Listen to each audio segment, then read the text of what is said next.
What a vision of loneliness and riot the thought of Margaret Cavendish brings to mind, as if some giant cucumber had spread itself over all the roses and carnations in the garden and choked them to death. What a waste that woman who wrote, quote, "The best bred women are those whose minds are civilist," end of quote. What a waste that the woman who wrote "The best bred women are those whose minds are civilist" should have frittered her time away scribbling nonsense and plunging ever deeper into obscurity and folly till the people crowded round her coach when she issued out. Evidently the crazy Duchess became a bogey to frighten clever girls with. Here I remembered putting away the Duchess and opening Dorothy Osborne's letters. Is Dorothy writing to Temple about the Duchess's new book? Sure, the poor woman is a little distracted. She could never be so ridiculous, else as to venture as writing books. And in verse 2, if I should not sleep this fortnight, I should not come to that. And so, since no woman of sense and modesty could write books, Dorothy, who was sensitive and melancholy, the very opposite of the Duchess in temper, wrote nothing. Letters did not count. A woman might write letters while she was sitting by her father's sickbed. She could write them by the fire whilst the men talked without disturbing them. The strange thing is, I thought, turning over the pages of Dorothy's letters, what a gift that untaught and solitary girl had for the framing of a sentence, for the fashioning of a scene. Listen to her running on, quote, "After dinner we sit and talk till Mr. B comes in question, and then I am gone. The heat of the day is spent in reading or working, and about 6 or 7 o'clock I walk out into a common that lies hard by the house where a great many young wenches keep sheep and cows and sit in the shade singing of ballads. I go to them and compare their voices and beauties to some ancient shepherdesses that I have read of and find a vast difference there. But trust me, I think these are innocent as those could be. I talk to them and find they want nothing to make them the happiest people in the world but the knowledge that they are so. Most commonly, when we are in the midst of our discourse, one looks about her and spies her cows going into the corn, and then away they all run, as if they had wings at their heels. I that am not so nimble stay behind, and when I see them driving home their cattle, I think 'tis time for me to retire too. When I have supped, I go into the garden, and so to the side of a small river that runs by it, where I sit down and wish you with me." One could have sworn that she had the makings of a writer in her, but, quote, "If I should not sleep this fortnight, I should not come to that," end of quote. One can measure the opposition that was in the air to a woman writing when one finds that even a woman with a great turn for writing has brought herself to believe that to write a book was to be ridiculous, even to show oneself distracted. And so we come, I continued, replacing the single short volume of Dorothy Osborne's letters upon the shelf, to Mrs. Ben. And with Mrs. Ben, we turn a very important corner on the road. We leave behind, shut up in their parks among their folios, those solitary great ladies who wrote without audience or criticism for their own delight alone. We come to town and rub shoulders with ordinary people in the streets. Mrs. Ben was a middle-class woman with all the plebeian virtues of humor, vitality, and courage. A woman forced by the death of her husband and some unfortunate adventures of her own to make her living by her wits. She had to work on equal terms with men. She made, by working very hard, enough to live on. The importance of that fact outweighs anything that she actually wrote, even the splendid, quote, "1,000 martyrs I have made," end of quote, or, quote, "love and fantastic triumph sat," end of quote. For here begins the freedom of the mind, or rather the possibility that in the course of time the mind will be free to write what it likes. For now that Aphra Ben had done it, girls could go to their parents and say, you need not give me an allowance, I can make money by my pen. Of course, the answer for many years to come was yes, by living the life of Aphra Ben. Death would be better, and the door was slammed faster than ever. That profoundly interesting subject, the value that men set upon women's chastity and its effect upon their education, here suggests itself for discussion and might provide an interesting book if any student at Girton or Newnham cared to go into the matter. Lady Dudley, sitting in diamonds among the midges of a Scottish moor, might serve for frontispiece. Lord Dudley, the Times said when Lady Dudley died the other day, quote, "A man of cultivated taste and many accomplishments, was benevolent and bountiful, but whimsical, despotic. He insisted upon his wife's wearing full dress even at the remotest shooting lodge in the Highlands. He loaded her with gorgeous jewels," end of quote, and so on, quote. He gave her everything, always accepting any measure of responsibility," end of quote. Then Lord Dudley had a stroke, and she nursed him and ruled his estates with supreme competence forever after. That whimsical despotism was in the 19th century too. But to return, Aphra Behn proved that money could be made by writing at the sacrifice perhaps of certain agreeable qualities, and so by degrees writing became not merely a sign of folly and a distracted mind, but was of practical importance. A husband might die or some disaster overtake the family. Hundreds of women began, as the 18th century drew on, to add their pen money or to come to the rescue of their families by making translations or writing the innumerable bad novels which have ceased to be recorded even in textbooks, but are to be picked up in the 4-penny boxes in the Charing Cross Road. The extreme activity of mind which showed itself in the later 18th century among women, the talking and the meeting, the writing of essays on Shakespeare, the translating of the classics, was founded on the solid fact that women could make money by writing.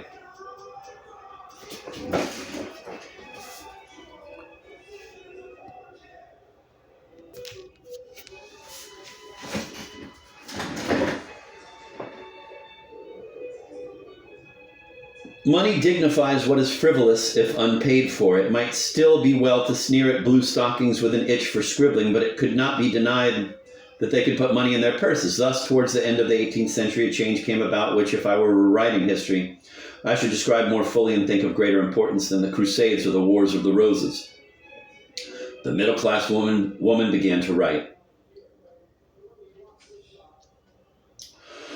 For if Pride and Prejudice matters, and Middlemarch and Villette and Wuthering Heights matter, then it matters far more than I can prove in an hour's discourse that women generally, and not merely the lonely aristocrat shut up in her country house among her folios and her flatterers, took to writing. Without those forerunners, Jane Austen and the Brontes and George Eliot, and could no more have written than Shakespeare could have written without Marlowe, or Marlowe without Chaucer, or Chaucer without those forgotten poets who paved the ways and tamed the natural savagery of the tongue. For masterpieces are not single and solitary births. They are the outcome of many years of thinking in common, of thinking by the body of the people, so that the experience of the mass is behind the single voice.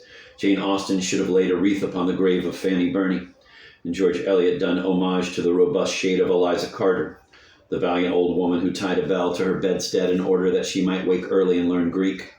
All women together ought to let flowers fall upon the tomb of Aphra Behn, which is most scandalously, but rather appropriately, in Westminster Abbey, for it was she who earned them the right to speak their minds. It is she, shady and amorous as she was, who makes it not quite fantastic for me to say to you tonight, earn $500 a year by your wits. Here, then, one had reached the early 19th century, and here, for the first time, I found several shelves given up entirely to the works of women, but why, I could not help asking as I ran my eyes over them, were they, with very few exceptions, all novels. The original impulse was to poetry. The, quote, supreme head of song, end of quote, was a poetess. Both in France and in England, the women poets precede the women novelists. Moreover, I thought, looking at the 4 famous names, what had George Eliot in common with Emily Bronte? Did not Charlotte Bronte fail entirely to understand Jane Austen? Save for the possibly relevant fact that not one of them had a child, 4 more incongruous characters could not have met together in a room. So much so that it is tempting to invent a meeting and a dialogue between them. Yet by some strange force they were all compelled when they wrote to write novels. Had it something to do with being born of the middle class, I asked, and with the fact which Miss Emily Davies a little later was so strikingly to demonstrate, that the middle class family in the early 19th century was possessed only of a single sitting room between them. If a woman wrote, she would have to write in the common sitting room, and as Miss Nightingale was so vehemently to complain, quote, women never have an half hour that they can call their own, end of quote. She was always interrupted. Still, it would be easier to write prose and fiction there than to write poetry or a play. Less concentration is required. Jane Austen wrote like that to the end of her days. How she was able to effect this, her nephew writes in his memoir, is surprising, for she had no separate study to repair to. And most of the work must have been done in the general sitting room, subject to all kinds of casual interruptions. She was careful that her occupation should not be suspected by servants or visitors, or any persons beyond her own family party. End of quote. That's from the memoir of Jane Austen by her nephew, James Edward Austen Leigh. Jane Austen hid her manuscripts or covered them with a piece of blotting paper. Then, again, all the literary training that a woman had in the early 19th century was training in the observation of character, and the analysis of emotion. Her sensibility had been educated for centuries by the influences of the common sitting room. People's feelings were impressed on her. Personal relations were always before her eyes. Therefore, when the middle-class woman took to writing, she naturally wrote novels, even though, as seems evident enough, 2 of the 4 famous women here named were not by nature novelists. Emily Bronte should have written poetic plays. The overflow of George Eliot's capacious mind should have spread itself when the creative impulse was spent upon history or biography. They wrote novels, however. One may even go further, I said, taking Pride and Prejudice from the shelf, and say that they wrote good novels. Without boasting or giving pain to the opposite sex, one may say that Pride and Prejudice is a good book. At any rate, one would not have been ashamed to have been caught in the act of writing Pride and Prejudice. Yet Jane Austen was glad that a hinge creaked so that she might hide her manuscript before anyone came in. To Jane Austen, there was something discreditable in writing Pride and Prejudice. And I wondered, would Pride and Prejudice have been a better novel if Jane Austen had not thought it necessary to hide her manuscript from visitors? I read a page or 2 to see, but I could not find any signs that her circumstances had harmed her work in the slightest. That, perhaps, was the chief miracle about it. Here was a woman about the year 1800, writing without hate, without bitterness, without fear, without protest, without preaching. That was how Shakespeare wrote, I thought, looking at Antony and Cleopatra. And when people compare Shakespeare and Jane Austen, they may mean that the minds of both had consumed all impediments. And for that reason, we do not know Jane Austen and we do not know Shakespeare. And for that reason, Jane Austen pervades every word that she wrote, and so does Shakespeare. If Jane Austen suffered in any way from her circumstances, it was in the narrowness of life that was imposed upon her. It was impossible for a woman to go about alone. She never traveled. She never drove through London in an omnibus or had luncheon in a shop by herself. But perhaps it was not the nature of Jane Austen not to want what she had not. Her gift and her circumstances matched each other completely. But I doubt whether that was true of Charlotte Bronte, I said, opening Jane Eyre and laying it beside Pride and Prejudice.